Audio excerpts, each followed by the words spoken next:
BJP की सरकार का नीति ही है कि आदिवासियों को आरक्षण हटाना, आदिवासियों को संवैधानिक अधिकार को लेकर के उसको हटाना, इसी के एजेंडा में है। वो बात कर गए और लोकसभा में कह भी रहे हैं कि अब आरक्षण की जरूरत नहीं है। देश के आदिवासी लोग इतना शोषित थे, पीड़ित थे, देखते हैं।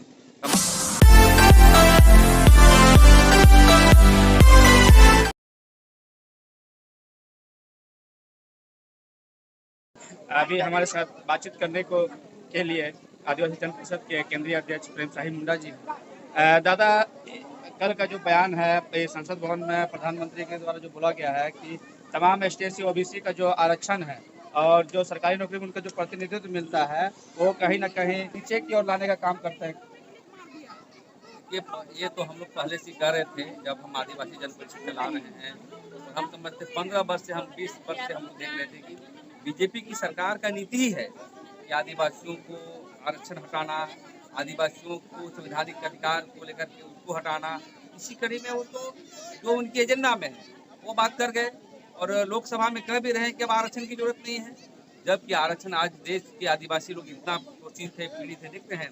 कमार के क्षेत्र में कितनी जनता गरीब है, भूखे हैं, लेकिन इसको जो है आरक्षण नहीं दीजिएगा तो कभी भी ना अफसर बन पाएंगे, ना आईपीएस बन पाएंगे, ना आईएएस बन पाएंगे, ना पदाधिकारी बन पाएंगे। तो ये आरक्षण अभी हमें चाहिए। अभी आरक्षण इसलिए चाहिए जब तक आदिवासी समाज सर्वांगीण विकास करते हुए आर्थिक, सामाजिक, राजनीतिक रूप से डेवलप नहीं करता है, तब तक हमको आरक्षण का अधिकार चाहिए। लेकिन देश के प्रधानमंत्री ग्रंथ के तहत एक आरएसएस के एजेंट के तौर पर एक यूसीसी के माध्यम से लाना चाहती है और इस देश में एक विशेष वर्ग का जो शासन स्थापित करना चाहती है।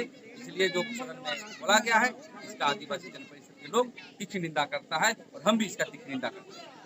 जैसा कि आप लोगों ने के द्वारा 4 तारीख को आदिवासी एकता रैली भी निकाला गया डिलिस्टिंग को लेकर, और यहाँ पे देखा जा रहा है कि झारखंड में अन्य कॉलम को भी हटा दिया गया है।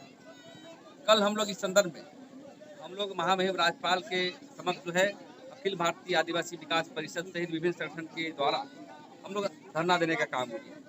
हम लोग पहले भी कहा करते थे कि अन्य भी हटा देगा तो क्या करेंगे लेकिन देख रहे हैं, हिंदू के लिए कॉलम है, मुसलमानों के लिए है, ईसाइयों के लिए है, जैन के लिए है, लेकिन जब हमारी कॉलम आती है तो हाँ अदर पहले था, अन्य, लेकिन उसको भी हटा दिया गया।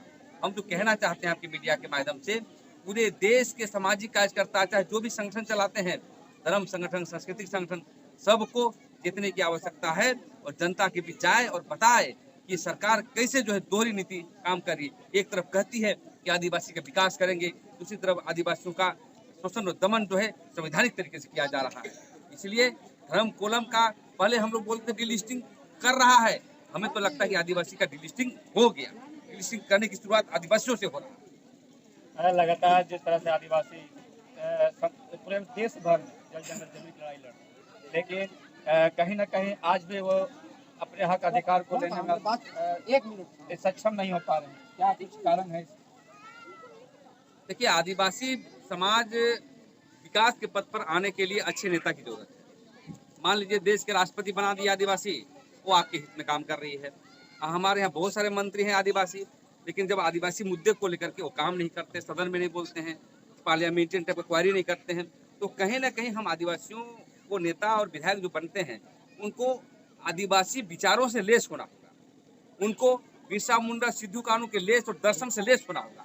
लेकिन अभी देखते हैं कि जो भी विधायक बनते हैं उसकी सीएनटी एक्ट की समान ज्ञान नहीं है, 5वीं अनुसूची के समान ज्ञान नहीं है। इसलिए आदिवासी समाज में यही कहना चाहते हैं कि अच्छे अच्छे व्यक्ति, अच्छे अच्छे आदिवासी समाज को सदन तक पहुँचाना होगा, तभी एक समाज का निर्माण नए रूप से होगा। जो आदिवासी समाज के ही लोग हैं जो विभिन्न पार्टियों में जाके राजनीतिक तौर पे दलाली करते हैं, और कहीं ना कहीं ये समाज के लोगों को इनकी जानकारी नहीं है कि दोस्त और दुश्मन में पहचान न होने की वजह से ये लोग गलत वोट करते हैं और गलत व्यक्ति जाके उस जगह पे साबित हो जाते हैं।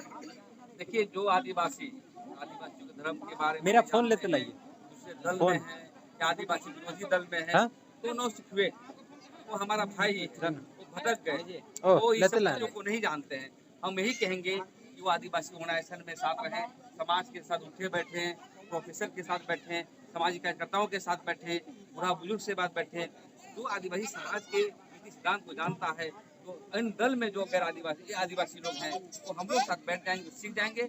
लेकिन पार्टी वाले लोग भी जानबूझ करके आदिवासी को मुक्त उठाओ कि आदिवासी को आगे रख करके उनको जो है हमेशा इस्तेमाल करने का काम करता है कि देखो आदिवासी भी हमारे संगठन में है। जैसा कि खुले तौर पे भाजपा और आरएसएस के द्वारा बोला जा रहा है कि जब दोबारा उनकी जब सरकार बनेगी तो संविधान को हटा दिया जाएगा। ये संविधान के प्रति आपके क्या पहल रहेगी? देखिए संविधान देश लोकतंत्र से चलता है और संविधान के अनुरूप जो विरुद्ध में जो काम कर रहे हैं, संविधान का हनन किया जा रहा है, आरक्षण हटाया जा रहा है, धर्म कोलम में नाम हटाया जा रहा है, या जमीन को छीनने के लिए जमीन का संशोधन करने का प्रयास किया जा रहा है, समता जजमेंट लागू नहीं हो रहा है, ग्राम सभा की शक्ति को हटाया जा रहा है, तो सभी मुद्दे को लेकर के एक ही है लोकतंत्र में जन आंदोलन। एक आंदोलन रोड पर होगा और एक आंदोलन विधायक सदन में करें कि दोनों के निचोड़ से है आदिवासी समाज आगे बढ़ सकता है। लेकिन दुर्भाग्यपूर्ण है कि हमारे लोग अच्छे व्यक्ति नहीं है, लेकिन हम चाहेंगे कि आने वाला समय में लोकतंत्र में अच्छे व्यक्ति को चुनाएं ताकि वो पार्लियामेंटेशन के माध्यम से देश की जो कार्यपालिका विधायिक का न्यायपालिका हो उसको बढ़िया से चला सके। तमाम आदिवासी या मूल निवासियों के जो है अधिकार हुए संविधान में नहीं ये अधिकार किस तरह से आगे भी बना रहे, ये संविधान किस तरह से बचे, इसके लेकर आपकी जो रणनीतियाँ हैं क्या कुछ है?